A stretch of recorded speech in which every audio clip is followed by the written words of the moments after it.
رسول اللہ صلی اللہ علیہ وسلم نے 3 اوقات میں نماز پڑھنے اور مردوں کو دفن کرنے سے منع فرمایا. نمبر 1 طلوع آفتاب کے وقت حتیٰ کہ بلند ہو جائے. نمبر 2 جب سورج دوپہر کے وقت عین سر پر ہو حتیٰ کہ ڈھل جائے. اور نمبر 3 غروب آفتاب کے وقت حتیٰ کہ غروب ہو جائے. یعنی جن اوقات میں نماز پڑھنا منع ہے انہی میں دفنانا بھی. ابن عمر رضی اللہ عنہ سے روایت ہے کہ نماز جنازہ نماز فجر اور نماز عصر کے بعد ادا کی جا سکتی ہے.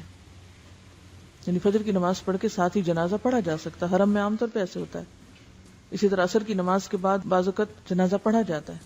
عام نماز منع ہے لیکن جنازے کی نماز پڑھی جا سکتی ہے. قبر گہری کھودیں، اسے ہموار اور صاف رکھیں. میت کو پاؤں کی طرف سے قبر میں داخل کریں. میت کو قبر میں رکھتے ہوئے یہ دعا پڑھیں: بسم اللہ وعلی ملت رسول اللہ صلی اللہ علیہ وسلم. اللہ کے نام سے اور رسول اللہ صلی اللہ علیہ وسلم کے مذہب اور طریقے پر اسے دفن کرتے ہیں. سعد بن ابی وقاص رضی اللہ عنہ نے وصیت کی کہ میرے لیے لحد بنانا. لحد کیا ہوتا ہے؟ بغلی قبر. اور اس پر کچی اینٹیں لگانا جیسے کہ رسول اللہ صلی اللہ علیہ وسلم کے لیے کیا گیا تھا. آپ صلی اللہ علیہ وسلم کی قبر اونٹ کی کوہان جیسی تھی. پھر قبر پر مٹی ڈال کر سب لوگ میت کے لیے بخشش اور ثابت قدمی کی دعا مانگے. جنازہ کے بعد قبرستان سے نکل کر دعا کرنا رسول اللہ صلی اللہ علیہ وسلم سے ثابت نہیں. قبروں کو پختہ بنانے کی ممانعت. قبروں کو اونچا کرنا، پختہ بنانا، ان پر گنبد اور قبے بنانا حرام ہے. جابر رضی اللہ عنہ کہتے ہیں کہ رسول اللہ صلی اللہ علیہ وسلم نے پختہ قبریں اور ان پر عمارت وغیرہ بنانے سے منع کیا. نیز آپ نے قبر پر بیٹھنے اور ان کی طرف منہ کر کے نماز پڑھنے سے بھی منع فرمایا ہے. چاہے کوئی شخص مجاور بن کے بیٹھے یا چلہ کشی کے لیے، سب ناجائز ہے. رسول اللہ صلی اللہ علیہ وسلم نے قبروں پر لکھنے سے بھی منع فرمایا. حضرت علی بیان کرتے ہیں کہ مجھے رسول اللہ صلی اللہ علیہ وسلم نے حکم دیا کہ میں ہر تصویر مٹا دوں اور ہر اونچی قبر برابر کر دوں.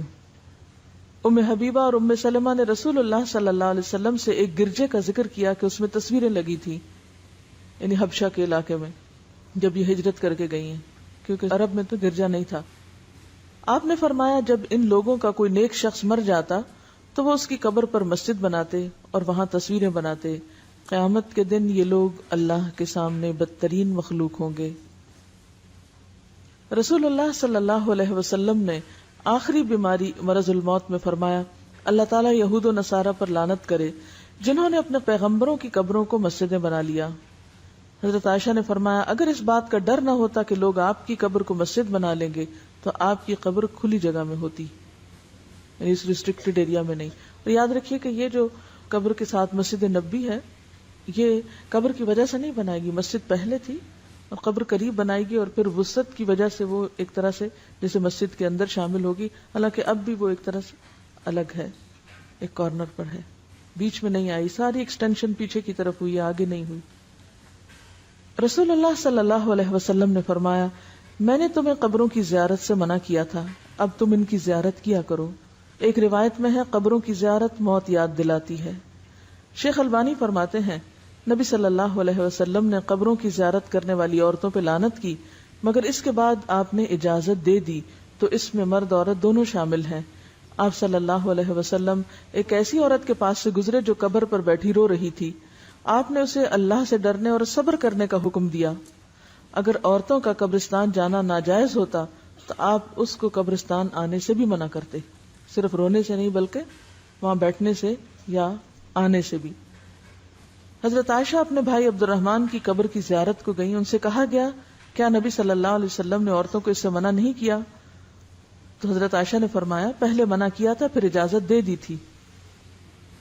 حضرت عائشہ فرماتی ہیں میں نے نبی صلی اللہ علیہ وسلم سے پوچھا جب میں قبرستان میں جاؤں تو کون سی دعا پڑھوں، اور آپ نے دعا سکھائی. تو اس سے کیا پتہ چلتا ہے کہ عورت جا سکتی ہے لیکن کثرت سے جانا منع ہے، ورنہ تو آپ کہتے کہ تم نے جانا ہی کیا ہے وہاں تو کیوں یہ دعا سیکھتی ہو. حضرت ابو ہریرہ سے روایت ہے کہ رسول اللہ صلی اللہ علیہ وسلم نے کثرت سے قبروں کی زیارت کرنے والی عورتوں پہ لعنت فرمائی ہے. اس سے پتہ چلتا ہے کہ بکثرت زیارت منع ہے مگر کبھی کبھار جانے کی رخصت موجود ہے. وجہ کیا ہے؟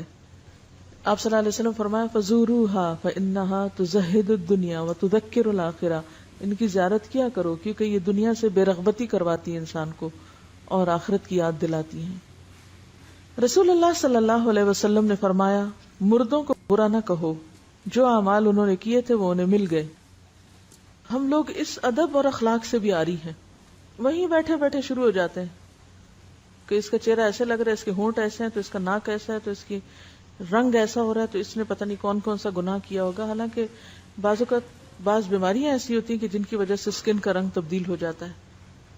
اور ایک بات یاد رکھیے کہ جو شخص یہ کہتا ہے کہ لوگ ہلاک ہو گئے وہ سب سے زیادہ ہلاک ہونے والا ہے۔ کوئی حق نہیں کسی کو کہ کسی کے بارے میں کس طرح کمنٹ کرے، یعنی کسی کی تعریف اگر نہیں کر سکتے تو اس کی برائیوں پر بھی زبان نہ کھولو کیونکہ وہ اپنے انجام کو پہنچ گئے۔ زیارت قبور کی دعائیں، جو شخص قبروں کی زیارت کرنے جائے تو وہ یہ دعا پڑھے السلام علی اہل الدیار من المؤمنین والمسلمین ویرحم اللہ المستقدمین منا والمستأخرین وإنا انشاء اللہ بکم للاحقون۔ مومن اور مسلمان گھر والوں پر سلامتی ہو، ہم میں سے آگے جانے والوں اور پیچھے رہنے والوں پر اللہ تعالی رحم فرمائے، اور اگر اللہ نے چاہا تو ہم بھی عنقریب تم سے ملنے والے ہیں۔ مسلم ہی کی ایک روایت میں یہ الفاظ بھی ہیں اسأل اللہ لنا ولکم العافیہ، میں اللہ تعالیٰ سے اپنے اور تمہارے لیے عافیت کی دعا کرتا ہوں۔ آپ نے سوال یہ کیا تھا کہ اگر کوئی شخص کہیں فوت ہو جائے تو اس کو ٹرانسپورٹ کر کے دوسری جگہ لے جایا جا سکتا ہے؟ پسندیدہ تو یہی ہے کہ جہاں کوئی فوت ہو وہیں دفن کرے، کیونکہ زمین تو ساری اللہ کی ہے۔ کیونکہ ظاہر ہے کہ کسی مردے کو ٹرانسپورٹ کرنا آسان کام نہیں، الا یہ کہ کہیں کوئی مسلمانوں کا قبرستان نہیں یا کوئی جگہ نہیں مل رہی تو دوسری جگہ لے جا کے دفن کر دیں، لیکن کتنا خرچ اٹھتا ہے اس پہ۔ مجھے یاد ہے کہ ایک زمانہ تھا کہ جب انگلینڈ میں رہنے والے مسلمان تقریباً سارے مردوں کو پاکستان روانہ کرتے تھے اور اس کے لیے باقاعدہ فنڈ ریزنگ کرتے، چندے اکٹھے کرتے اور ہزاروں پاؤنڈ اس پہ خرچ کرتے تھے۔ میرے خیال میں اگر وہیں پر قبرستان کا انتظام کر لیتے، جب اپنے گھر انہوں نے وہاں بنائے ہوئے ہیں تو مردوں کے لیے پاکستان ہی کیوں، ان کو بھی وہیں چھوڑ دیں۔ اسی پیسے سے اگر ہر کوئی اپنے اس مردے کے نام پہ ایک ایک اسکول اپنے گاؤں میں بنوا دیتا تو کتنے بچوں کی تعلیم کا انتظام ہو جاتا اور اس مردے کے لیے بھی صدقہ جاریہ ہوتا۔ ہم بعض اوقات غیر ضروری جگہوں پر مال خرچ کرتے ہیں، حالانکہ اس سے بہتر مقامات اور مواقع موجود ہوتے ہیں جن پہ اگر تھوڑا سا غیر جذباتی ہو کے سوچا جائے تو بہت فائدہ ہو سکتا ہے۔ جیسے اگر ایک مردے کے اوپر 1000 پاؤنڈ بھی خرچ آئے، مجھے نہیں معلوم آج کل کتنا ٹکٹ ہے مردے کے لیے، کیونکہ وہ ایک سواری کا نہیں، ویسا 2 یا 3 کے برابر ٹکٹ ہوتا ہے، اس کو ویسے بھی وہ لگیج میں ڈال کے بھیجتے ہیں، اندر جہاز میں اوپر تھوڑی رکھتے ہیں۔ تو کرامت کے بھی خلاف بات بنتی ہے نا، ایک شخص جو فوت ہو چکا ہے، اب اس نے جانا زمین میں ہی ہے، وہاں اس زمین میں ڈالنے کے لیے کسی اور زمین میں آپ اس کو بھیج رہے ہیں، اور پھر اس سے حاصل کیا ہوگا؟ یعنی صرف دوسروں کی تسلی کے لیے، اور پھر اس پہ کتنے کتنے دن گھروں میں، وہ تو ایک خرچہ ہے نا کہ ٹکٹ آپ کو وہاں سے لینا پڑے گا، اس کے لیے 1000 پاؤنڈ اگر لگتا ہے تو آج کل 1000 پاؤنڈ جو ہے وہ تقریباً میرے خیال ہے لاکھ کے برابر ہے، یہ زیادہ ہے، میرے خیال ہے 1,14,000 یا 20 کچھ اس طرح بنے گا۔ اب اتنے پیسوں میں آپ کسی ایک گاؤں میں 2 کمروں کا اسکول بنا سکتے ہیں۔ اچھا، پھر انتظار میں جو وقت گزرتا ہے، 8 دن بعد میت آ رہی ہے، 8 دن گھر میں مجلس قائم ہے، سب لوگ کام کاج چھوڑ کے پتہ نہیں کہاں سے اکٹھے ہو رہے ہیں، اور پھر اس پر جو کھانے پینے کا خرچ چلتا ہے، لوگ قرضہ اٹھا کے آنے والوں کی خاطرداری کر رہے ہوتے ہیں، وہ سارا اگر ملایا جائے تو اس سے کہیں بہتر کام ہو سکتے ہیں، اور جانے والے کے لیے دعا کر کے صبر کیا جائے، کیونکہ تھوڑے دن ہیں ہمارے بھی، وہیں جا بیٹھیں گے ہم بھی۔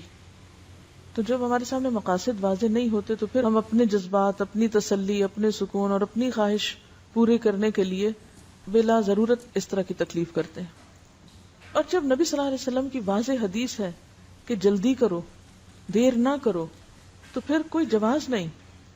دیکھیے، ایک شخص وہاں سے آئے گا، آ کے بس صرف شکل دیکھے گا اور روئے دھوئے گا اور خلاص۔ آپ پہلے اتنا عرصہ کہاں تھے؟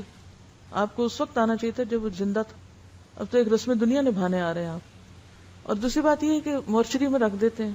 آپ کو کوئی مورچری دیکھنے کا اتفاق ہوا؟ میں نے دیکھی۔ ایسے ہی جیسے فریزر ہوتے ہیں، کھلتے ہیں اور مردے اس طرح اندر رکھ دیے جاتے ہیں جیسے فریج میں آپ کو چیز رکھ رہے ہیں۔ آپ اپنے لیے پسند کریں گے کہ آپ کو مرنے کے بعد فریز کیا جائے اور آپ کو مرنے کے بعد اٹھا کے کبھی کہیں اور بعض اوقات جب وہاں سے ٹرانسپورٹ کرتے ہیں تو آپ کو پتا ہے کہ وہ سارا کچھ اندر سے نکال لیتے ہیں، سب آنتے وانتے ہر چیز، حتیٰ کہ بازو کا برین تک کو بھی، اور صرف وہ کھوکھلی سے وہ ایک چیز ہوتی ہے، ہڈیاں چند جو اتنی دور لائی جاتی ہیں، کس لیے؟ زمین کے کسی بھی حصے میں ہوں گے اٹھا لیے جائیں گے واپس. ایسی چیزوں کو کٹ ڈاؤن کرنا چاہیے ہمیں، اور تھوڑا سا عقل سے کام لینا چاہیے جذبات سے زیادہ.